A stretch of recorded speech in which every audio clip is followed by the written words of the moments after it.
Everyone, today we have an exciting guest. Would you mind introducing yourself for everyone? And My name is Bob Bacharach. I'm a judge on the 10th Circuit Court of Appeals.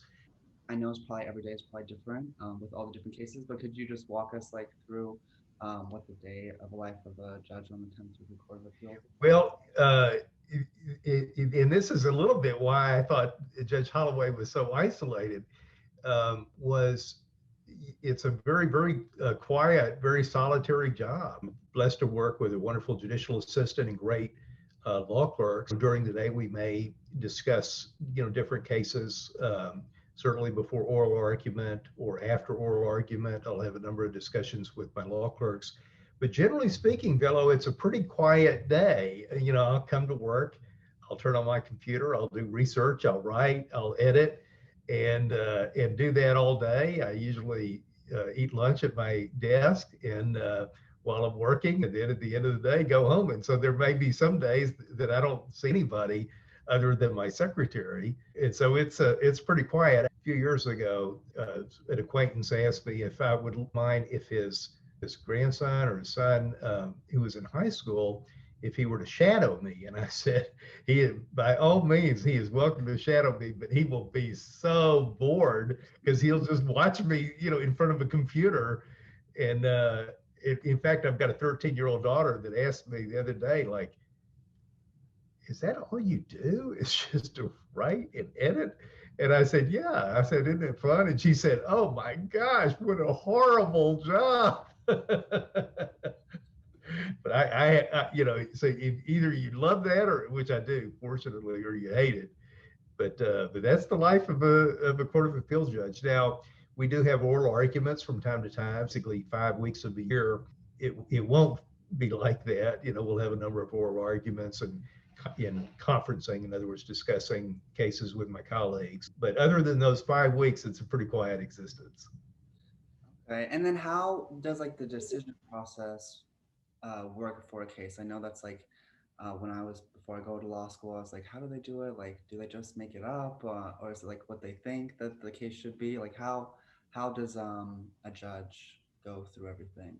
Great question, Billo. So to me, it's the opposite of that. It's not, what we think the result should be. My predecessor, I was told, he didn't tell me, I'm a friend of his, but I'd heard this story sort of third hand, that in one of the oral arguments decades ago, I think, one of the lawyers began his oral presentation with saying, I'm here for justice. And the judge said, well, I'm afraid you've come to the wrong place. We're just here to decide what's legally correct. That's not necessarily what's the just outcome. And there's a lot of truth to that. We don't decide based on what we think the result should be, what the most just result, or even the decision that we think would be the fairest. We have to apply the given precedents, the statute. We have to apply the precedents that we get, both from our published opinions as well as the Supreme Court, whether we like those precedents or not, and whether we think that they would dictate a fair outcome or not. And so that's the job, is to decide what you think is the legally correct result in every case. And the cases are difficult. They all come from either an administrative body or from a district court. The process, it's not linear process. So, I will say if I'm assigned authorship to an opinion, then I will work on that very hard with the benefit of all of my law clerks.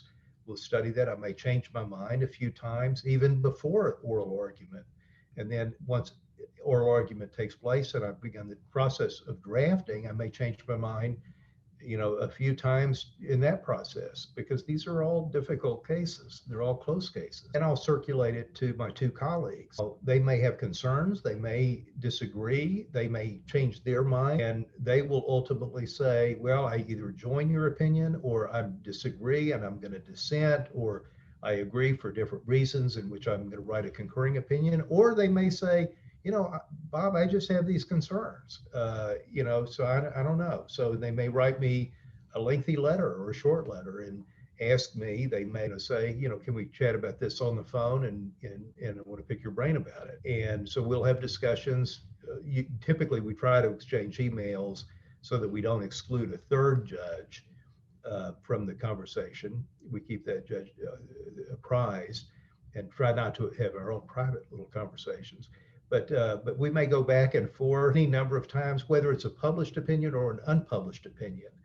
I think the public would be just very, very surprised to see it may be a 2 or 3 page unpublished opinion, but we may have gone back and forth, back and forth.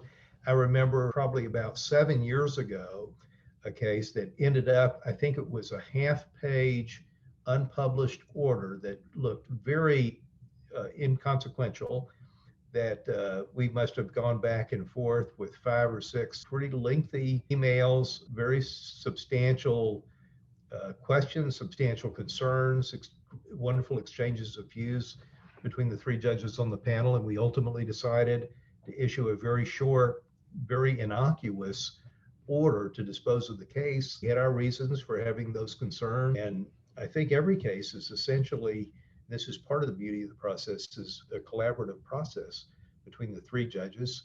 Sometimes it's in the en banc court, which is all of the active judges. In any event, the idea is to take the benefit of the input of each individual member of the court.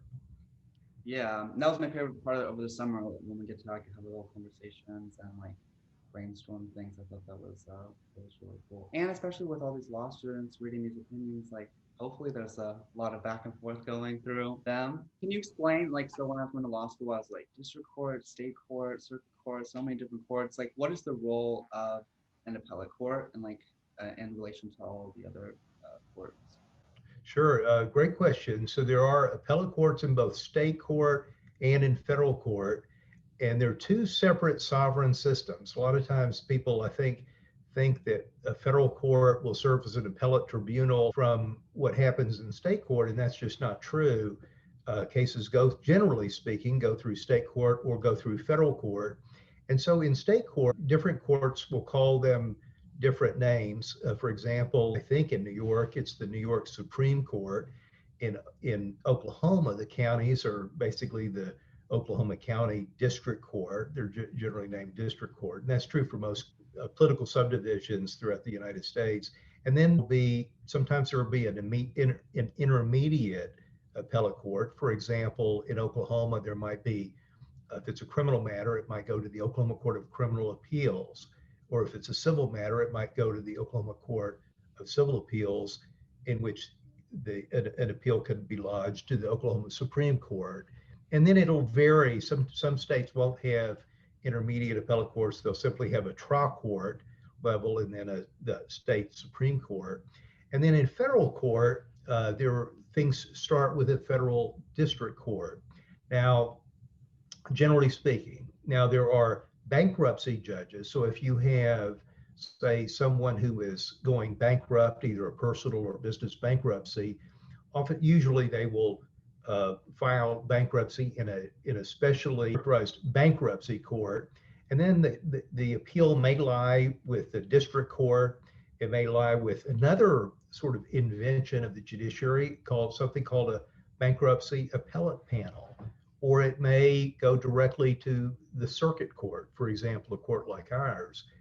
And then, of course, the Supreme Court is a court of last resort, either for decisions that are being appealed from the highest state court or Court of Appeals throughout the United States. You met a Supreme Court justice? Are there like judge meetings that judges go to? We have, usually we haven't during the pandemic, but generally speaking, we'll have a 10th Circuit conference every year, and every circuit will do that. And every circuit will have its own justice. It used to be our circuit justice was Justice Sotomayor, so we would always attend. Many years ago, it was Justice Ginsburg. Now it's Justice Gorsuch, who has been newly assigned to our court. Justice Gorsuch, before he was appointed to the Supreme Court, was a judge on our court. He was a member of the 10th Circuit. So I had the privilege of serving on a number of panels with Judge Gorsuch before he became Justice Gorsuch. I do know Justice Gorsuch, as a former colleague and friend. Know Justice Sotomayor terribly well, but do know her from, her visits to our court. Years ago, we had Justice Breyer.